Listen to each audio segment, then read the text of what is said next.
जोहार झारखंड। श्री वेदनाथ विजय तेतराम। आज general studies में आप तो इम्पोर्टेंट नोट्स जो मैंने बनाया है वो आपके साथ साझा कर रहा हूँ कि आने वाले सभी प्रतियोगी परीक्षा में संभावित प्रश्न बन सकते हैं।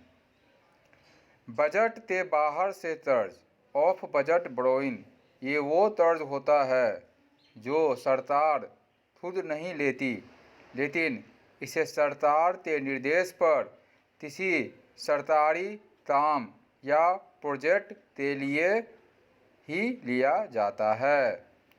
उदाहरण के लिए खाद्य सब्सिडी देना। वर्ष 2020-21 में सरकार ने कुल बिल 1,51,000 करोड़ में से सिर्फ 77,892 करोड़ का ही बिल दिया। बाकी का bill national small saving fund के जरिए चुकाया गया। यहाँ नेशनल स्मॉल सेविंग फंड के जरिए ऑफ बजट उधार लिया। देमाबाद महाराष्ट्र के अहमदनगर जिले में गोदावरी नदी के सहायक नदी प्रवरा की घाटी पर स्थित है। यह सिंधु सभ्यता का अंतिम दक्षिणी स्थल है। 1 फरवरी 2021 को वित्त मंत्री निर्मला सीतारमण द्वारा भारत में पहली बार कागज रहित पेपरलेस बजट प्रस्तुत किया गया। पहले गणतंत्र दिवस 1950 पर इंडोनेशिया के तत्कालीन राष्ट्रपति सुकर्नो मुख्य अतिथि थे। सेंट्रल विस्टा रीडेवलपमेंट परियोजना के तहत संपूर्ण राजधानी से संबंधित केंद्रीय क्षेत्र का पुनः विकास किया जाना है। यूनाइटेड किंगडम 1 जनवरी 2021 से यूरोपीय संघ से औपचारिक रूप से पृथक हो गया।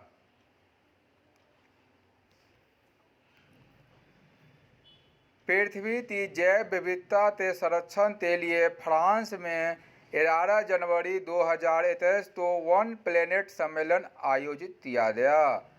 21 अक्टूबर 1943 को सुभाष बाबू ने आज़ाद भारत की एक अस्थायी सरकार का गठन किया था। इस सरकार को जर्मनी, जापान, फिलीपींस, कोरिया, चीन, इटली, मास्को और आयरलैंड सहित 11 देशों ने मान्यता प्रदान की थी। कोविड-19 संक्रमण से सारे विश्व में 28 लाख लोग मौत के मुंह में जा चुके हैं। जेनेरिक दवाओं में कुल वैश्विक उत्पादन का 20% भारत में उत्पादित होता है।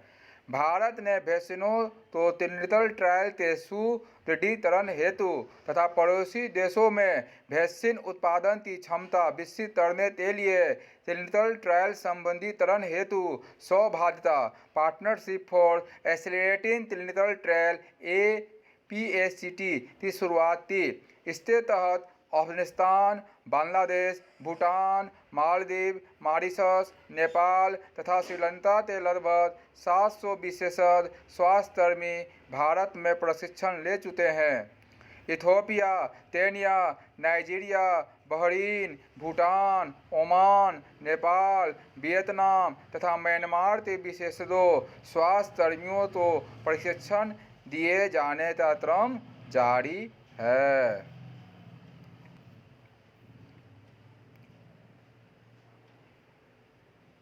भारत में भू-तापीय ऊर्जा स्रोत के प्रमुख क्षेत्र हिमालय, थम्बात बेसिन, सोनाटा यानी सोन, नर्मदा, ताप्ती, पश्चिमी घाट, गोदावरी बेसिन एवं महानदी बेसिन है।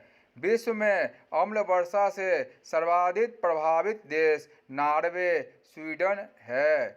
RBI के दिशा निर्देश के अनुसार गैर बैंकिंग वित्तीय company non banking financial company के पास कम से कम 2,83 स्वयंती नेट ऑन फंड होना आवश्यक है।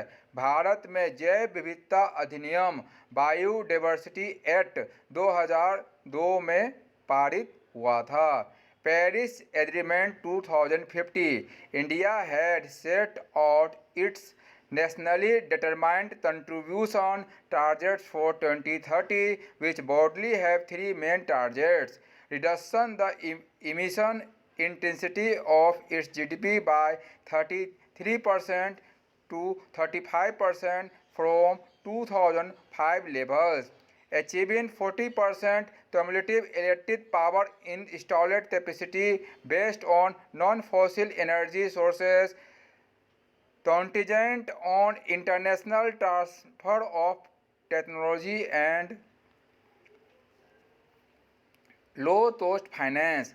Third, creating an additional carbon sink of 2.5 to 3 billion ton of CO2 equivalent through additional forest and tree cover. India, in partnership with France, launched the International Solar Alliance at the UN Climate Summit in Paris 2015. The alliance is an effort to bring countries, particularly developing one together to harnessing the untapped potential of solar energy to provide universal energy access at affordable rates. The International Solar Alliance is a treaty-based intergovernmental organization headquartered in India. India has nearly two-thirds area under rain-fed agriculture, and considering limitation on expanding irrigation potential, 26 अक्टूबर 1947 को Jammu and Kashmir Bharat में विलय हुआ। गोपाल स्वामी आयंगर ने धारा 306A का प्रारूप पेश किया था, जो बाद में धारा 370 बनी। 1951 में जम्मू कश्मीर अपना संविधान सभा गठित तथा नवंबर 1956 में राज्य का संविधान का कार्य पूरा हुआ और 26 जनवरी 1957 को जम्मू कश्मीर में विशेष संविधान लागू कर दिया, जो प्रावधान अस्थायी है। पूर्वोत्तर के अधिकतर राज्यों को उनकी जनजातीय संस्कृति के संरक्षण के लिए अनुच्छेद 378 के तहत विशेष अधिकार प्रदान किए गए हैं। अनुच्छेद 378A नागालैंड के लिए, 378B असम, 378C, 378G और 378H मणिपुर, मिजोरम तथा अरुणाचल प्रदेश की विशेष दर्जा प्रदान करता है। 378B को लाने के मुख्य मकसद उपराज्य मेघालय का गठन था। रेपो रेट वह दर है जिस पर RBI वाणिज्यिक बैंकों को कर्ज देती है। सशस्त्र बल विशेषाधिकार कानून 1958, 1 सितंबर 1958 तो असम, मणिपुर, त्रिपुरा, अरुणाचल प्रदेश, मेघालय, मिजोरम और नागालैंड में लागू हुआ। भगोड़ा आर्थिक अपराधी कानून 2018 फॉजिटिव इकोनॉमिक ऑफेंडर ऑर्डिनेंस 5 अगस्त 2018 से अस्तित्व में आया। भारतीय रेल का 18वां जोन दक्षिण तटीय रेलवे बना। 3 मंडल दुटंतल, गुंटूर और विजयवाड़ा, मुख्यालय विशाखापत्तनम 27 फरवरी 2019 से बना। 5वीं लोकसभा का कार्यकाल 6 वर्ष का था, 19 मार्च 1978 से 18 मार्च 1977 तक। एजेंडा 21 धारणीय विकास के लिए एक वैश्विक कार्य योजना है। क्योटो उपसंधि, जो वैश्विक तापन से संबंधित है, 6 फरवरी 2005 से लागू हुई थी। उद्योग 4.0 में विभिन्न प्रकार के नवीनतम प्रौद्योगिकियों को प्रयुक्त किया जा रहा है। इनमें कृत्रिम मेधा, आर्टिफिशियल इंटेलिजेंस तथा इंटरनेट ऑफ थिंग्स, 5G दूरसंचार सेवा एवं नैनो टेक्नोलॉजी, बायोटेक्नोलॉजी तथा रोबोटिक्स एवं क्वांटम कंप्यूटिंग शामिल है। नीति आयोग द्वारा अपनाए गए दृष्टिकोण में 3 वर्षीय कार्रवाई एजेंडा, 7 वर्षीय कार्यनीति और 15 वर्षीय सोच शामिल है। गायत्री मंत्र ऋग् वेद के तृतीय मंडल में वर्णित है। सरकारी औद्योगिक नीति के अंतर्गत सरकारी क्षेत्र के लिए आरक्षित उद्योगों की संख्या 2 है। कोलेस्ट्रॉल जंतु वसा में उपस्थित वसीय एल्कोहल है। मधुसूदनी इंसुलिन एक पेप्टाइड हार्मोन है। प्रवाल भित्ति प्रायतर्थ और मतर रेखा के बीच तटीय क्षेत्रों में पाई जाती है। अक्षांश किसी क्षेत्र की जलवायु को निर्धारित करता है। 11 अगस्त 1765 की इलाहाबाद संधि से ईस्ट इंडिया कंपनी तो भारत में जो शासन स्थापित हुआ उसकी समाप्ति 15 अगस्त 1947 को आज़ादी मिलने के साथ हुई थी। The United Nations has defined 8 pillars of good governance: transparency, oriented, accountable, transparent, responsible, equitable and inclusive, effective and efficient, rule of law, participatory। जनसांख्यिकीय संक्रमण एक ऐसी प्रक्रिया है जिसमें मृत्यु दर और प्रजनन क्षमता दोनों में कमी आती है। इस प्रक्रिया के परिणाम स्वरूप कुल जनसंख्या में बच्चों का अनुपात कम हो जाता है और कामकाजी जनसंख्या एवं बुजुर्ग जनसंख्या का अनुपात में वृद्धि होती है। पुरुषों और महिलाओं के लिए जन्म के समय वैश्विक जीवन प्रत्याशा 2010 और 2015 के बीच 68.5 साल और 73.3 साल तक पहुंच गई है। संयुक्त राष्ट्र जनसंख्या प्रभाव 2019 तक द्वारा किए गए प्रक्षेपणों के अनुसार वर्ष 2050 तक वैश्विक जीवन प्रत्याशा पुरुषों के लिए 74.5 वर्ष और महिलाओं के लिए 79.1 हो जाएगी।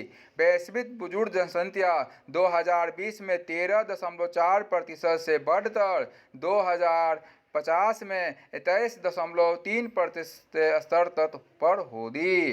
भारत की जनसंख्या के वितरण में 3 व्यापक आयु समूह के रुझान बताते हैं कि कुल जनसंख्या में बच्चों की जनसंख्या 1950 में 37.5% से घटकर 2000 में 34.7% और 2050 तक घटकर 18.5% रहने का उम्मीद है। कामकाजी उम्र की आबादी 15 से 59 वर्ष का अनुपात जो 1950 में 57% था वह 2000 में 58.4 और 2050 तक 62% तक बढ़ने का अनुमान है। जनसंख्या की औसत आयु जो 1950 में 23.3 वर्ष थी 2050 में 38.1 वर्ष होने की उम्मीद है। भारत की जनसंख्या में अशोधित जन्म दर 2011 में 20.4 प्रति 1000 से घटकर 2050 में 11.8 होने की उम्मीद है। अशोधित मृत्यु दर 1950 में 27.6 प्रति 1000 जनसंख्या से कम होकर 2017 में 6.3 प्रति 1000 जनसंख्या की दर के स्तर पर आ गई है। भारत में जनसांख्यिकीय संक्रमण की दर स्थिर गति से प्रेरित है। बुजुर्गों 65 वर्ष या अधिक की संख्या 1950 में 8.4 था 0 से 14 साल के प्रति 100 बच्चे पर दर जो 2050 में 74.5 तक पहुंचने की उम्मीद है। राज्यों में 60 वर्ष उससे अधिक जनसंख्या वाले बुजुर्गों का प्रतिशत 2017-18 में केरल में सबसे ज़्यादा 19.6%, हिमाचल प्रदेश 16.5%, तमिलनाडु 16.4%, पुडुचेरी 16.3%, महाराष्ट्र 15.2%, अखिल भारत 12.8%, असम 9.9%, दिल्ली 8.3%, दादरा और नगर हवेली 7.7%, मेघालय 7.1%, अरुणाचल प्रदेश 5.8%। 2050 तक भारत में करीब 35 करोड़ लोगों की उम्र 60 वर्ष से अधिक हो जाएगी। भारत में बुजुर्गों की बढ़ती जनसंख्या, बुजुर्गों के लिए स्वास्थ्य और सामाजिक नीति और कार्यक्रम। अनुच्छेद 41 बुजुर्गों की यथोचित देखभाल एवं सहायता दिए जाने का प्रावधान है। आपराधिक प्रक्रिया संहिता की धारा 125 अपने माता पिता और परिवार तो अन्य जनों को उचित देखभाल करने का दायित्व उनके बच्चों पर डालता है। अभिभावकों और वरिष्ठ नागरिकों की देखभाल एवं कल्याण अधिनियम 2007 बुजुर्गों की सहायतार्थ एक विधिक ढांचा प्रदान करता है। राष्ट्रीय बुजुर्ग नीति 1999 बुजुर्गों के स्वास्थ्य, सुरक्षा, सामाजिक सुरक्षा और खुशहाली सुनिश्चित किए जाने के प्रति भारत सरकार की प्रतिबद्धता प्रदर्शित करती है।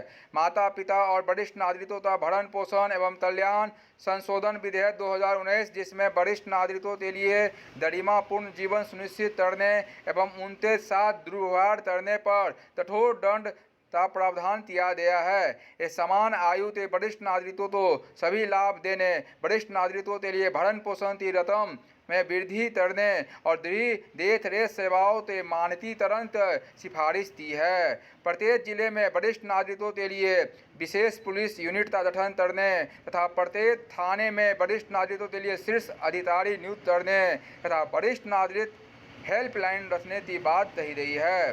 वरिष्ठ नागरिक केयर होम का गठन तथा रजिस्ट्रेशन करने का प्रस्ताव है। भारत में स्वास्थ्य नीतियाँ और कार्यक्रम।